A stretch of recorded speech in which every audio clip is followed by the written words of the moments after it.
What's going on, guys? How is everyone doing? I am the baddest, and today we are here to discuss the latest and greatest creation from Mob Games. Obviously, Mob Games is the creator of Poppy Playtime, which I have been pretty critical of in the past. I was pretty nice towards Poppy Playtime Chapter 1. I saw potential and thought the chase sequence at the end was a legitimately well put together experience. But once Chapter 2 rolled around, I just pretty much lost all sort of care and hope for the series.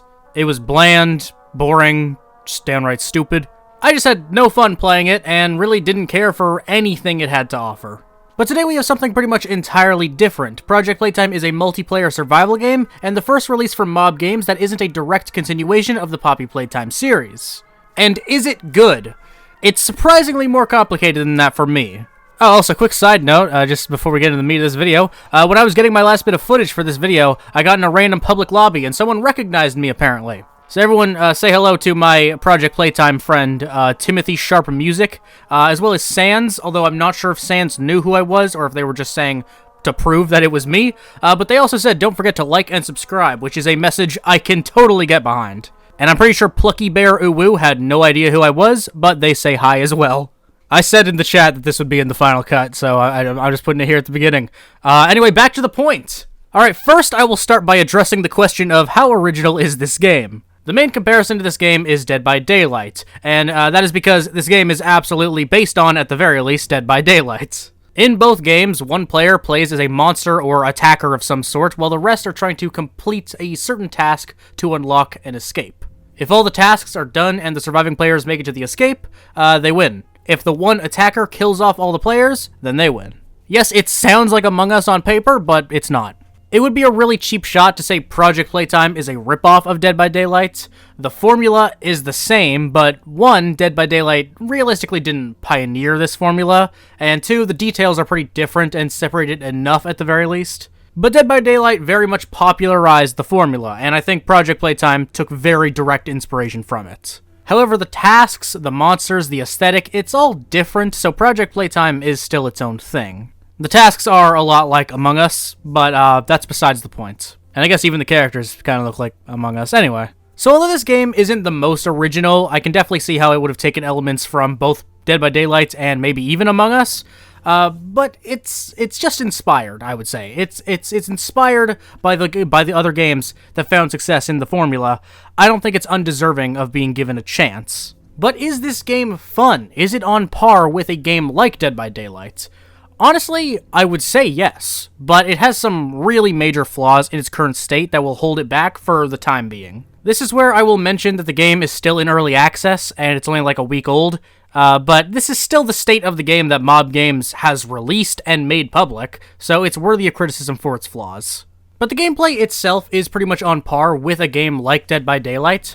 I think the three monsters that the attacker can play as have solid mechanics, even if they are simplistic changes between each one. Huggy Wuggy can place little Huggy Wuggies that send them an alert when they spot a player. The new Boxy Boo character has a name that I severely hate. However, they have a really crazy dope ability to jump like a maniac. There's enough variety between the monsters to make them interesting. The tasks for survivors are completely reasonable, even if I'm awful at them due to my small brain that can't remember things. One of them is basically Simon Says, one of them is a brutal memory game where you have to memorize a pattern within seconds, and one of them is just reaction time. They're not great, but again, they're totally fine.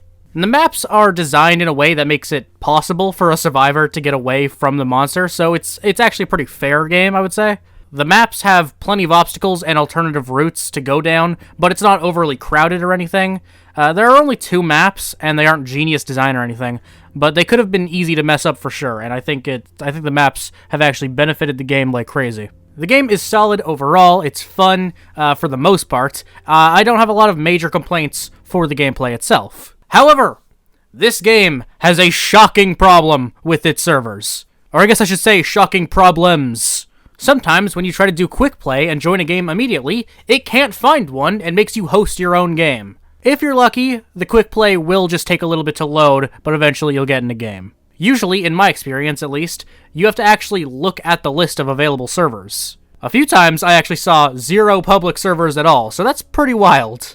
For the most part, joining a game on the servers list works out fine, but that makes quick play's lack of functionality even more confusing, because clearly there are servers available and easy to access.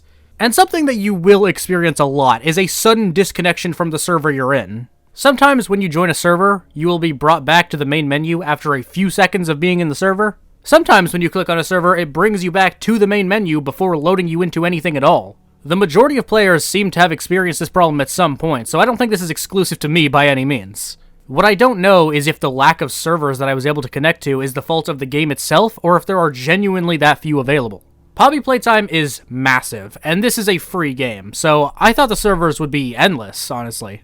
Based on the very obvious prominence of the franchise this game is a part of, I can only assume that this game's servers are just legitimately bugged out. And a weird problem that I think could be fixed very easily is that if the host leaves the lobby closes entirely, and everyone is sent back to the main menu. Most games, to my understanding, just give ownership of the lobby to a different player if the host leaves. Why doesn't this game do that? If you are in a lobby of 7 people, which is the max, and the host leaves, the lobby is closed, and you have to connect to a new one. Surely you can see why that's frustrating and really unnecessary. The fact that I've spent just as much, or if not more time discussing the servers than the actual gameplay is kind of showing something. When I was getting footage for this video, about a fifth or even a quarter of the time, I was just trying to actually get into a server to play the game. The game itself is totally fine. Again, I think it's a fun game overall. This is probably the most enjoyable product that Mob Games has produced thus far. However, being able to play the game is pretty important in my humble opinion, and Project Playtime seems to be failing at that a lot of the time. Before we reach the conclusion, I'll go over some other details of the game just more briefly. The visuals of the game are generally really good. Something Poppy Playtime has been consistently high quality in is the environments that you explore. The maps look solid, and like I briefly mentioned, they also play quite well. Huggy Wuggy is a solid design, I've always felt that way. Mommy Longlegs I never really liked, but I guess they're fine. And the new Boxy Boo, despite having a really awful name, is actually decent in my opinion. A lot of people really hate this one, but I don't really see how you can think it's worse than Mommy Longlegs. All the animations of the characters are also really solid. You don't see them that much, obviously, but they are pretty good. The Battle Pass, or whatever you want to call it, isn't really that bad, though I can't really say it's worth it. I haven't bought it myself, and I don't really have any desire to. I feel like there should be a few more free unlockables, and I think that you should be able to earn in-game currency like you do in Fortnite or Fall Guys. I don't exactly like Fortnite by any means, but the fact that the paid-for Battle Pass allows you to earn money if you play enough is a way better model than games that have essentially the same thing, minus the part where you can earn some of your spendings back. I'm not saying this game shouldn't have this Battle Pass, I don't have a problem with it. If people want to buy it, then they can. But granting you some in-game currency as a reward for spending real currency seems pretty reasonable to me. Lastly, Mob Games broke their own tutorial, and it's hilarious. The tutorial for playing as the survivor works totally fine, but the tutorial for playing as the monster literally no longer works apparently.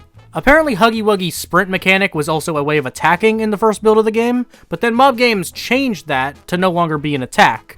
But the tutorial didn't change with this patch, so you can no longer complete the tutorial. I didn't know this was a thing because I didn't play the game on launch day, and I also didn't bother doing the tutorials when I played the game for the first time, but one of the 2 tutorials are uncompletable, and it's the developer's fault directly. So, in conclusion, Project Playtime is actually alright. It just needs a whole lot of work done. I actually think this game has more potential than the official Poppy Playtime series for the most part. The next chapter of Poppy Playtime could theoretically improve the series greatly, but this game has already solidified its formula, has a very solid foundation, and if Mob Games chooses to continue building upon what they've already released, it could be pretty damn good. As of now, my main concerns are pretty much entirely on functionality. In order to keep the game exciting, new content will need to be added, but right now the problems are mostly getting the game to actually work properly. I don't think this game could ever take over its competitors like Dead by Daylight, but because of its branding and look, it definitely can stand strong as its own thing. Right now, I would suggest you try the game out for yourself if you can. It is free to play. But if this game isn't patched efficiently over the course of time, I think my kindness towards the game will have to diminish. However, as of now, I think this game is pretty alright. That's going to be all for this video. Let me know what you think of Project Playtime. Is it really fun? Is it lame as hell? Is it mid, as the kids say? Feel free to share your thoughts in the comments below. Thank you so much for watching this video. Reminder that you can become a channel member to receive exclusive content and extra perks for a very low cost. You can also just follow me on Instagram and Twitter at I'm the Baddest with the links in the description. Thank you for watching once again. I will see you guys next time.